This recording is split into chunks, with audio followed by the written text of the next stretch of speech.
they're saying, your disciple, who is your disciple? Your, your, who's your disciple? Your flute.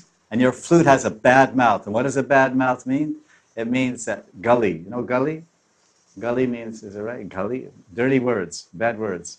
You this, that, that, that, that, that. Oh yeah, you this, that, that, that, that. Top, pop, pop, pop, pop. Yuda. Ha. So they're saying, we're not your disciples, you're Murali's your disciple.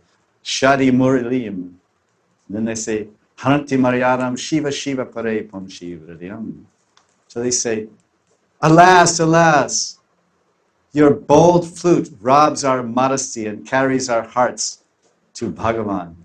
Teach your bad disciple not to call us here again.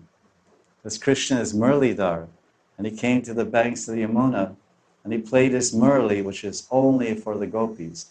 The Murali is never played before 11 o'clock at night.